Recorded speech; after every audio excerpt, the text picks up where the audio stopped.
Welcome back to Sputnik. The Right Honourable Sir Gerald Kaufman, PC, MP, has been in Parliament nearly 50 years, but before that was a brilliant journalist and an assistant in Downing Street to the Labour Prime Minister, Harold Wilson. If Labour hadn't been out of power so long, he would have been Foreign Secretary. And what a difference to the world that would have made. Gerald Kaufman's relatives were murdered in the Holocaust, and he grew up an ardent supporter of the State of Israel. Now he is the clearest, most authoritative voice against the crimes committed by that state and for justice for their victims. Last week in Parliament, he said it was time for international sanctions against Israel and spoke of the Sea of Misery in the Gaza Strip. It's a privilege to have him with us on the Sputnik today. Sir Gerald, your speeches always travel far. They have such authority and such clarity, but none more than the speech you made on Gaza last week. You're no stranger to Gaza. You've seen at first hand that sea of misery. Tell our viewers about it. I led a delegation of 60 parliamentarians from 13 European parliaments to Gaza not long ago. It was a year after the attack by the Israelis, which failed, as all Israeli attacks now do, though with huge loss of life, called Operation Cast Lead. A year afterwards, the smoke from the white phosphorus bombardment by Israel was still fuming away. People say rightly that the Syrians use chemical weapons. Nobody condemns the Israelis for using chemical weapons. Well, I do. The massive military destruction is, of course, compounded by the economic misery. The blockade means that no meaningful economic activity can take place there. The tunnels through which some means of life were passing have been destroyed on the Egyptian side. And I think you were describing in Parliament the condition of life of those Palestinians who have survived these military attacks. Tell us. Scarcely any food is allowed to be brought in. So everybody, but particularly the young people and the children, are undernourished, which affects them so much that it will go on to future generations. They have hardly any fresh water, just for a few hours every 5 days, so they're diseased in that way. They have no fuel of their own, which means, apart from anything else, that a great deal of the transport now is by horse or donkey. There's hardly any electrical power. Indeed, on a recent summer, because there wasn't enough electricity for air conditioning in nearby Tel Aviv, they cut off the electricity in the Gaza Strip, and Qatar had to intervene and see what it could do, which wasn't enough.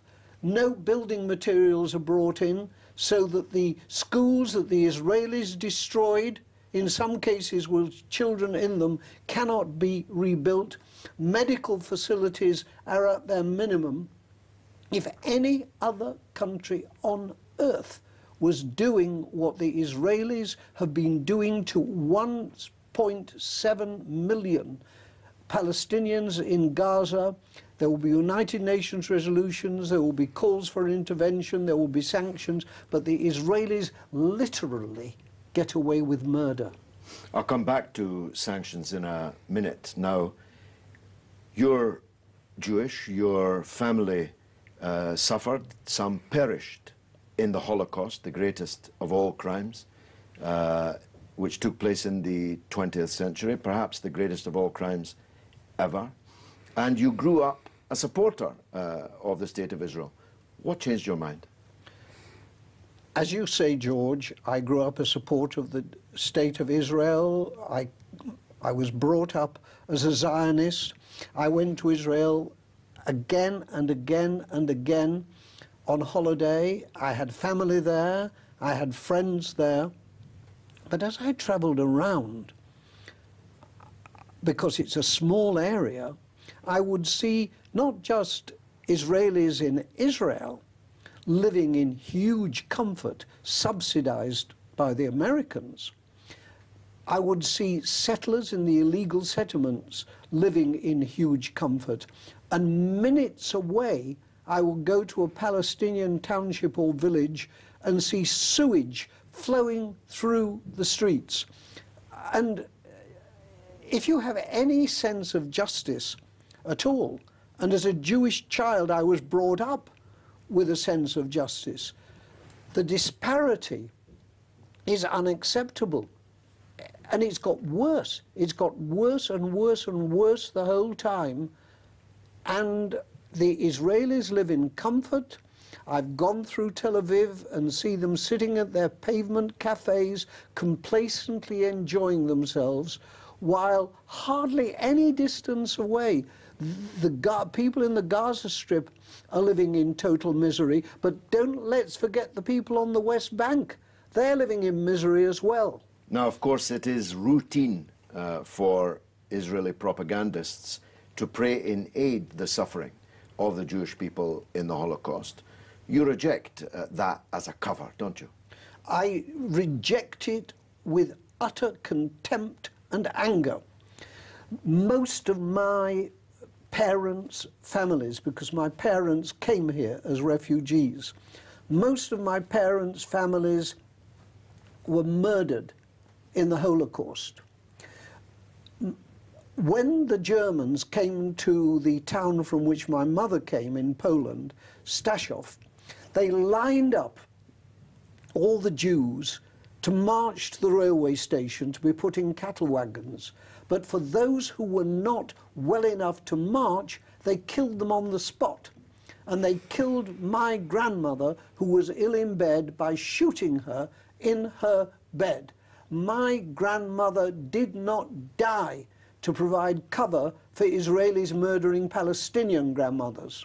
Well, it's hard to put it any more powerfully than that. Let's turn to what can be done about it. There is, of course, a civil movement of boycott and fight for divestment and even individual sanction. But you went further in your speech in Parliament last week. You say it's time for international, official, governmental sanctions against Israel. How would that work? The Israelis have a very high first world standard of living.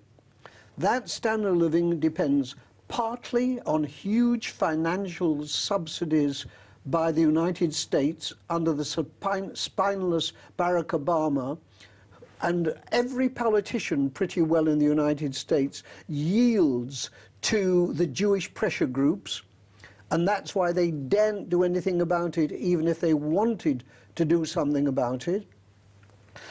The European Union is inactive. The British government is inactive. The Prime Minister, David Cameron, described the Gaza Strip as a prison camp. But it so happened that he said that when he was visiting a Muslim country, Turkey, and wanted to ingratiate himself with his hosts. Hardly anything is done, which is why lots of people, including me, take part in boycotts. But the boycotts, while important, are insufficiently effective.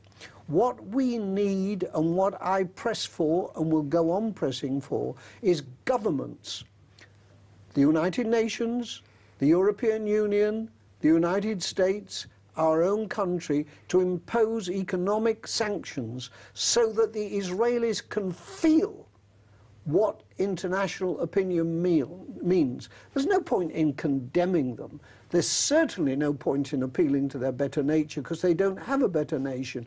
You've got to make them suffer, because that's the only way they will feel anything. And economic sanctions would erode this huge first world standard of living which they enjoy on borrowed money.